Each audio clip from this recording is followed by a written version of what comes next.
जोहार।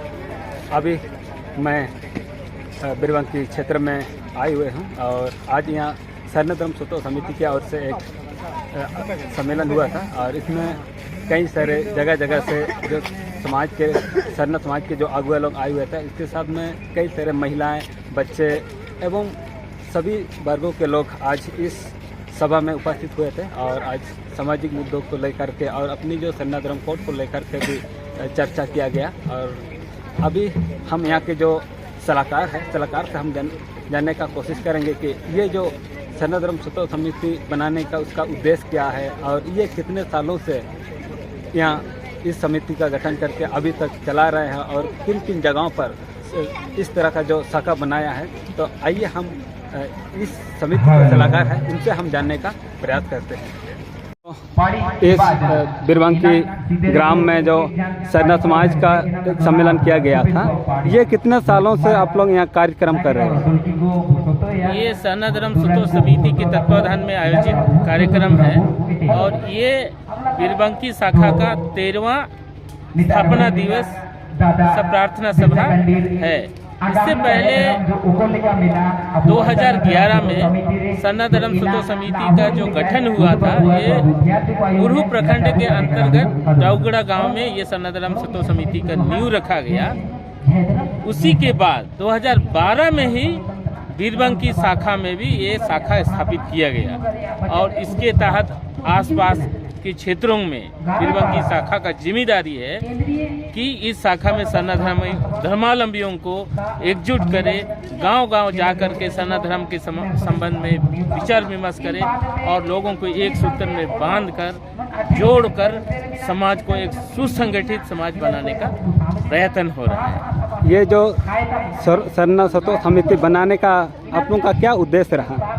इसका मूल उद्देश्य यही है कि हम लोग जो अभी भी अलग थलग पड़े हुए हैं, लोग एक गांव तक ही सीमित है। पहान एक गांव का ही एक जिम्मेदारी है, दूसरा गांव से उनको कोई लेना देना नहीं है। लेकिन सरना धर्म स्वतंत्र समिति एक ऐसा एक वृक्ष है, एक संगठन है जहां कई गांवों को एक साथ जोड़ा गया है और कई पहनों को, कई ग्राम प्रधानों को, कई क्षेत्र के लोगों को एक साथ जोड़ा गया है, जिसके तहत सरना धर्म का जो भी अधिकार है, सम्मान है, वो सरना धर्म संगठन में सरना धर्मावलंबियों को भी मिले। जैसे सरहुल का छुट्टी हो, जैसे अन्य त्योहारों, अन्य समुदायों का जो त्योहार देखेंगे, हर त्योहार का छुट्टी है अपना अपना। लेकिन अभी भी सरना धर्म मानने वालों के लिए हर त्योहार के लिए छुट्टी नहीं है।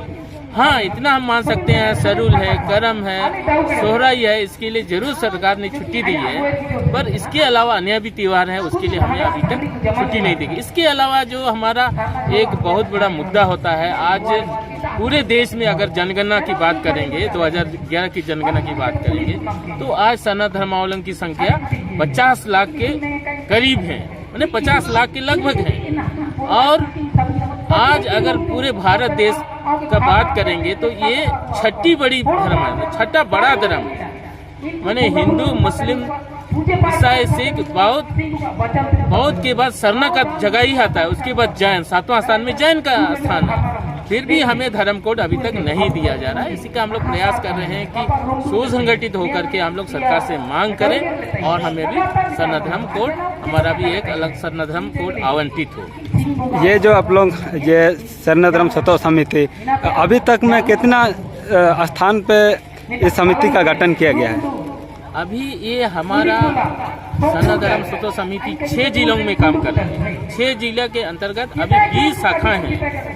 20 शाखाओं में कई गांवों को जोड़ा गया। जैसे अगर बिरबंकी की बात करेंगे तो बिरबंकी में भी कई गांव के लोग, 100-200 गांव के लोग इस शाखा से जुड़े हुए हैं। उसी प्रकार हमारा कोचांग आता है, कोचांग में भी कई गांव के लोग जुड़े होते हैं। उलीहातू है हमारा शाखा है, वहाँ भी कई गांव के लोग जुड़े हुए हैं। बंदगांव है हमारा एक शाखा है। उसी तरह अगर पश्चिम तरफ जाएंगे, हमारा बालो एक शाखा है, बंदू एक शाखा है, कमड़ा एक शाखा है, रनिया है, अरहरा है, हजूरदाग है। तो इस तरह से हमारा एक खुटी के बगल में हमारा दुलिया शाखा है। तो ये सब हमारा अभी 20 शाखाएं काम कर रही है। और अभी हाल फिलहाल में एक शाखा हमारा यहाँ झूठ और चालाकी के पास मैंने स्थापित करने का प्रयत्न हो रहा है, उसका मैंने नियम बनाया है। इसमें जो युवा युवतियों का इस सरना समिति में कितना युवा युवतियों का भागीदारी हो रहा है? अगर आप देखेंगे तो सरना धर्म स्वतो समिति एक युवाओं का ही संगठन है और बड़े बुजुर्ग तो है ही, उसके सलाहकार हैं, उसके मार्गदर्शक हैं। उसके अलावा जिस तरह से आप बढ़ चढ़ करके हमारे युवक युवतियाँ भाग ले रही है, इससे हमारा मानना है कि ये संगठन पूरी तरह से युवाओं के लिए है, जो आधुनिक समाज के लिए भविष्य का नींव कैसे हम लोग को बढ़ाना है, गढ़ना है, इसी का प्रयत्न हो रहा है।